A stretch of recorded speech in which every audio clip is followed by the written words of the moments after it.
1991 से 2014 तक यूक्रेन में सब कुछ ठीक चल रहा था। जब 1991 में यूक्रेन अलग हुआ था और वहां से लेके 2014 तक में सब ठीक ठाक चल रहा था।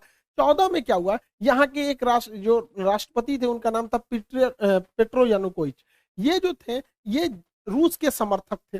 रूस कह रहा था कि तुम यूक्रेन को यूरोपीय यूनियन में शामिल मत करो, क्योंकि अमेरिका की एक चाल है, इन यूरोपीय यूनियन में शामिल करता है उसके बाद उनको नाटो का सदस्य बना लेता है। नाटो के जितने देश हैं वो किसी भी देश को मिलकर मारते हैं। अब उसमें सारे खतरनाक खतरनाक देश है, जैसे उसमें इंडिया, चाइना, जापान, पाकिस्तान इस साइड वाले नहीं है, ज्यादातर यूरोप और अमेरिका वाले। उसमें फ्रांस भी आ जाता है, ब्रिटेन भी आ जाता है, अमेरिका, इटली, ये सब आ जाते हैं। तो यूरोपीय यूनियन में रूस ने मना किया यूक्रेन को जाने के लिए। हालांकि पेट्रो जो थे रूस के समर्थक थे, लेकिन जनता चाहती थी वो यूरोपीय यूनियन में जाए। ये लास्ट मोमेंट पर पेट्रो ने अपना डिसीजन बदला, जिस वजह से यूरोपीय यूनियन में शामिल कराने वाली जनता जो थी वो यूक्रेन के राष्ट्रपति का विरोध कर दी, जिस वजह से ये 2014 में भाग के यूक्रेन में चले गए, रूस में चले गए। और यहाँ एक सरकार आई जो इसे यूरोपीय यूनियन में शामिल कराने के लिए हामी भर दी, जिससे रूस नाराज होकर यूक्रेन का निचला भाग क्रीमिया अपने हमला करके ले लिया।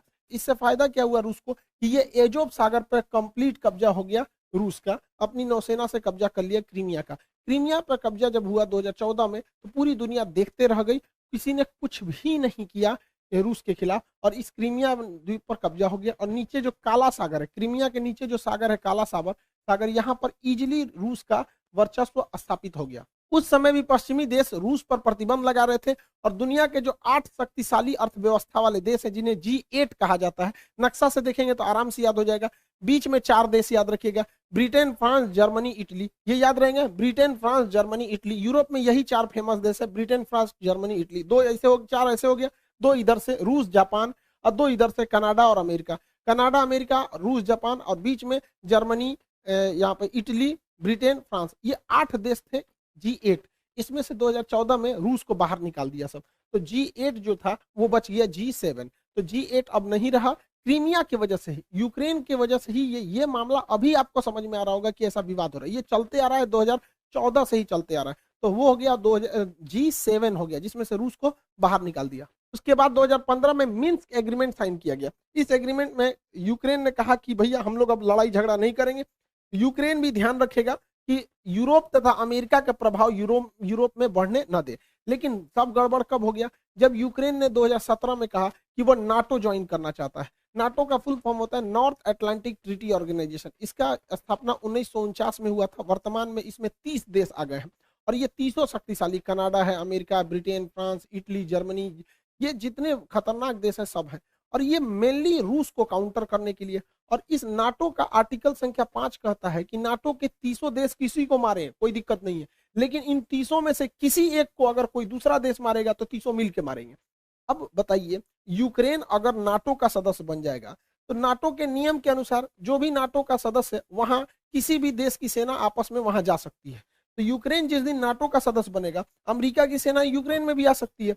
अब बताइए कोई देश कैसे बर्दाश्त कर सकता है कि उसका पड़ोसी देश जो उसी से टूटा हुआ है और उसके सीधाने ले आके दुश्मन को बैठा है, और एक दूगो ने पूरा ग्रुप के दुश्मनों को बैठा है। अब अमेरिका यहाँ आएगा, अमेरिका एक को गोली चलाया और रूस भी चलाएगा, तो हो गया नाटो के आर्टिकल 5 का उल्लंघन। अब पूरे 30 मिलकर मारेंगे, तो अमेरिका यहाँ आके बैठ जाएगा और कमजोर स्थिति का जब फायदा उठा के उस पर हमला कर देगा और पूरा सेना का जमावड़ा लगा देगा। यही है मेन विवाद का जड़। इसमें यूक्रेन कुछ भी नहीं है, सारा विवाद फैलाया है अमेरिका और नाटो ने। बेचारा भुगत रहा है यूक्रेन। यूक्रेन को भी समझना चाहिए कि आप तब तक ही पैर फैलाइए जब तक दूसरे को तकलीफ नहीं हो। कोई भी देश अपनी राष्ट्रीय सुरक्षा को ध्यान में रखता है, ये जरूरी है। अब देखिए नाटो में इतने देश हैं, ये जितने रेड कलर के हैं सब नाटो के देश। अब आप ही बताइए, यहाँ पर रूस है, रूस के सीधाने इतने दुश्मन देश है। रूस अगर इनमें से किसी एक को मारेगा ना तो ये सब मिलके मारेंगे। तो रूस को तो पूरी तरह से बर्बाद करने का प्लान है नाटो वालों का। यूक्रेन को सबक सिखाने के लिए रूस ने क्या किया, एक तो 2014 में क्रीमिया को हड़प लिया। क्रीमिया पे हड़पने के कारण ये एजोव सागर पूरी तरह से रूस के कब्जा में आ गया।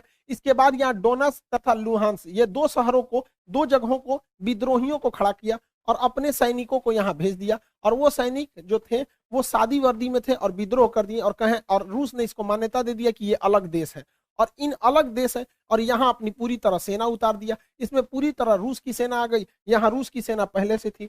रूस बहुत ही सावधानी से चल रहा था।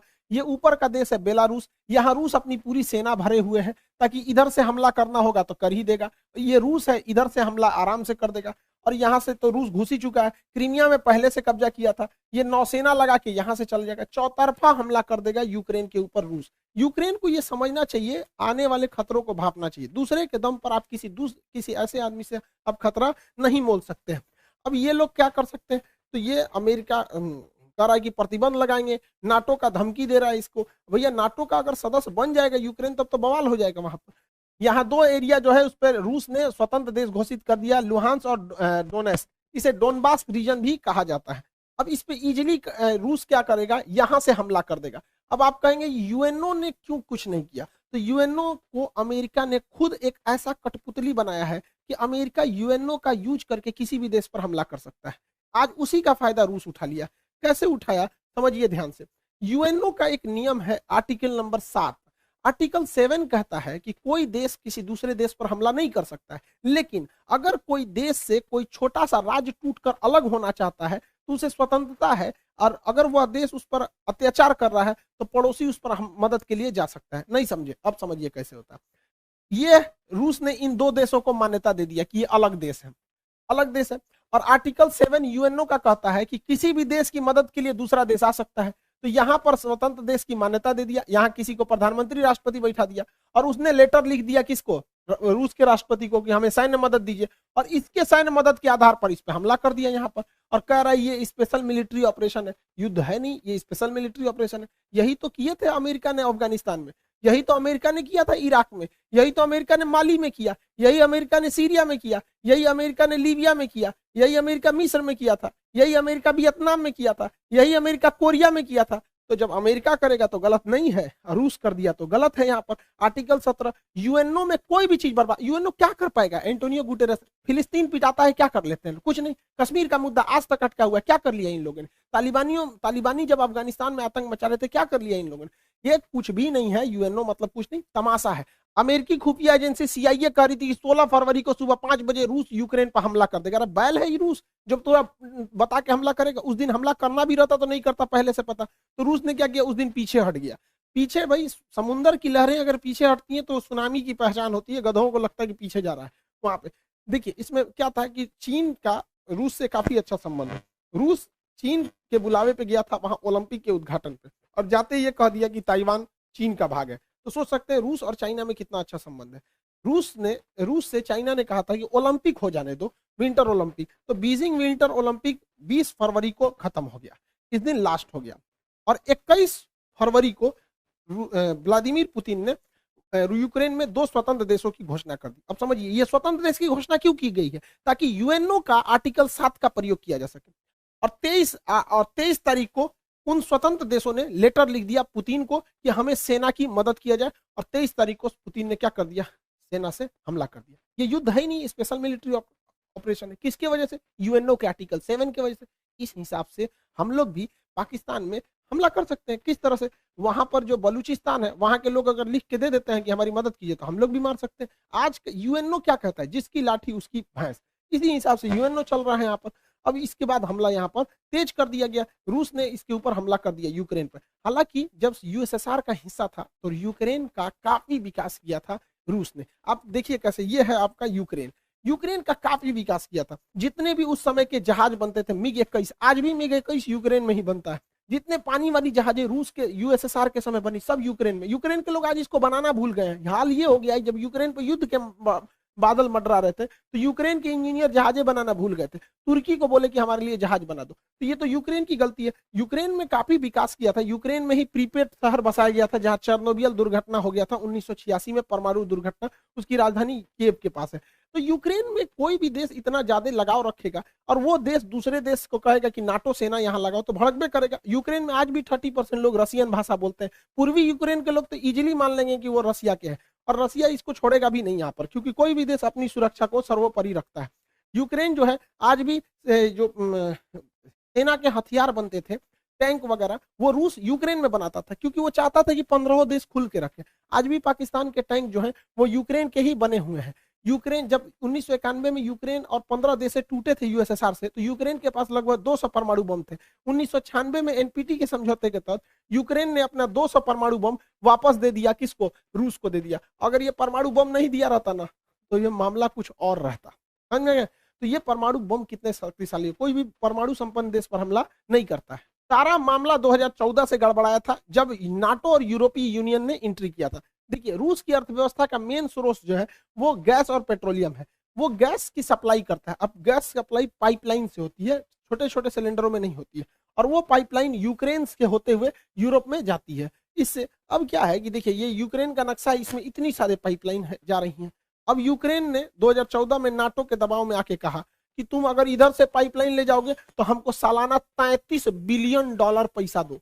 तो रूस ने कहा ठीक है, दे देंगे। तो ससुरा 33 बिलियन डॉलर तुम पैसों वो लोगे और नाटो में शामिल भी हो जाओगे, यूरोपीय यूनियन में शामिल भी हो जाओगे, और रूस से संबंधों नहीं रखोगे। तो हमारे यहाँ कहावत कहा जाता है ना, पानी में उतर के मगरमच्छ से बैर कीजिएगा तो मर के आइएगा। इसी बीच मेरा चचवा पहुंच गया रूस में। अब बताइए, बेशर्मी की हद होती है कि रूस युद्ध के मुहाने पे खड़ा है और ये जाके 10,000 करोड़ रुपया कर्जा मांग रहा था कि हमारे यहाँ पाइपलाइन बिछाना है, बिछा दीजिए। रूस भगा दिया इसको। जैसे ये कहा कि हमको 10,000 करोड़ रुपया मदद चाहिए, उसी समय रूस ने यूक्रेन पे हमला कर दिया। अब बताइए, कोई गधा भी मतलब इतना बड़ा ये प्रधानमंत्री होके गलती किया जितना हमारा कोई विद्यार्थी गलती नहीं करेगा। रूस, देखिए, इसका सबसे ज्यादा जो व्यापार होता है पाकिस्तान का, वो यूरोपीय यूनियन से होता है या अमेरिका से होता है, इन देशों से होता है। इसे आर्थिक मदद में आईएमएफ देती है, वर्ल्ड बैंक देती है, जापान देता है, जो सब अमेरिका के फेवर में है। फिर भी अमेरिका के खिलाफ केवल जा रहा है मीटिंग करने के लिए। किस लिए? क्योंकि जो बाइडेन ने जब से शपथ लिया इसको फोन नहीं किया है, तो उनको जलाने के लिए गया था। अरे गधा कहीं का, ये सास बहू का झगड़ा हो रहा है क्या कि तुम जलाने के लिए गए थे? 10,000 करोड़ गए थे मांगने, अमेरिका ने इनके ऊपर पेनाल्टी ठोक दिया, 4 अरब डॉलर का पेनाल्टी ठोक दिया इनके ऊपर। बहुत अच्छा हुआ, एक वो हाथ मिलाने गए थे, हो गया, यहाँ पर कांड हो गया। और दूसरा, एफएटीएफ में अब ये ग्रे लिस्ट से चल जाएंगे ब्लैक लिस्ट में। जिस दिन ब्लैक लिस्ट में चल जाएंगे ना, बर्बाद हो जाएंगे, यहाँ पर पूरी तरह से चौपट हो जाएंगे। वहां पे आज भी पाकिस्तान में 12,000 रुपए का गैस सिलेंडर पड़ रहा है। अब 12,000 रुपए में गैस सिलेंडर पड़ रहा है, जिस दिन ये एफएटीएफ के ब्लैक लिस्ट में जाएंगे ना, उस दिन ये 20,000 चल जाएगा। आईएमएफ पर अमेरिका का दबाव है, वर्ल्ड बैंक पे अमेरिका का दबाव है। अमेरिका घुसिया गया है ये मीटिंग देखकर कि चोट्टा तुमको इसी बीच में जाना था। यहाँ पर कौन गधा है रे तुम्हारे यहाँ सुरक्षा सलाहकार? ओकरा कोनो बुद्धि नहीं है क्या? इतना बेवकूफी तो कोई नहीं करेगा। इसने क्या किया है? सांड को लाल कपड़ा दिखाया है। मिला क्या है इसको कि रूस ने, राष्ट्रपति ने कहा था कि जो हमारे पास आएंगे उनको कोरोना का आरटीपीसीआर टेस्ट कराना पड़ेगा। दुनिया का सबसे महंगा टेस्ट इन्हीं का हुआ है। गए हैं, आरटीपीसीआर टेस्ट कराए हैं, हाथ मिलाए हैं, मिला कुछ नहीं है, उल्टे 4 अरब रुपया का इनके ऊपर पेनाल्टी ठोक दिया। यानी आरटीपीसीआर का रेट इनका 4 अरब डॉलर बन गया। अरे यार, तुम्हारे देश की जनता सुन रही, तुम्हारे यहाँ कोई बढ़िया बताने वाला नहीं है क्या? टीचर उचर नहीं है तुम्हारे यहाँ? तो इसको 2-4 हाथ देने लायक है। तो बिगड़ गया है मेरा। अमेरिका ने भारत पर दबाव बनाया कि यूएनओ में आप हमारा सपोर्ट कीजिए, क्योंकि भारत 2 साल के लिए यूएनओ के अस्थायी सदस्य है यहाँ पर। अब इसमें भारत ने वोट ही नहीं दिया, कहा कि ना हम रूस की ओर से ना यूक्रेन की ओर से। तो रूस ने कहा थैंक यू भैया, तुमने नहीं दिया, बहुत अच्छा हुआ। चाइना ने भी कहा हम भी वोट नहीं देंगे। यूएई ने कहा हम भी नहीं देंगे। अमेरिका कह रहा है ये तुम काहे लिए ऐसा बोल रहा है? अब यूएई, ऐसे अरब देश ज्यादातर अमेरिका के फेवर में होते हैं, फिर भी यूएनओ में अरब देश ने इनका साथ नहीं दिया। तो ये सोचने वाली बात है कि आखिर ऐसा क्यों हुआ। तो समझिए इसके पीछे का मेन रीजन क्या है। देखिए, सऊदी अरब, यूएई जो है यहाँ पर स्थित है। यूएई के नीचे यमन है, यमन में हैती विद्रोही है सब, और इन विद्रोहियों को ईरान का साथ प्राप्त है। अगर यूएई रूस के खिलाफ जाएगा तो रूस की दोस्ती है ईरान से, वो ईरान को फोन करेगा, ईरान हैती विद्रोहियों को फोन करेगा, हैती विद्रोही यूएई को बजा देगा सब पकड़ के। तो एक रीजन ये है। दूसरा रीजन ये है कि ईरान के पास भी पेट्रोलियम है, रूस के पास भी पेट्रोलियम है और यूएई के पास भी पेट्रोलियम है। तो इन्हें दोस्तों को साथ में रख के पेट्रोलियम के लेवल को, मतलब प्राइस को कंट्रोल करने में भी मदद मिलेगी। अमेरिका इजराइल पर भी दबाव बना रहा है कि इजराइल यहां पर सीरिया में बम्बार्डमेंट कर दे ताकि रूस का ध्यान भटक जाए, लेकिन इजराइल ऐसा करने से मना कर दिया।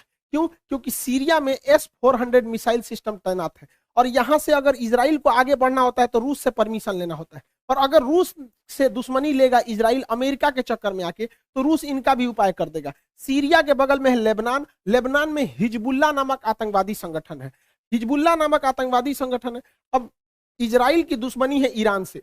रूस कहेगा ईरान को कि तुम अपना सारा आतंकवादियों का हथियार सीरिया में भेजो, अब सीरिया से वो जाएगा लेबनान में, और लेबनान में उस हथियार को लेगा हिजबुल्ला, और वो मारेगा इजराइल को। तो इजराइल ने कहा कि देख भैया, रूस जो है ना सबका उपाय रखा है, इस मिडिल ईस्ट में कोई चूचाई करता है ना तो रूस सीधे किसको करता है, ईरान को करता है, और ईरान सबको कंट्रोल करके रखता है।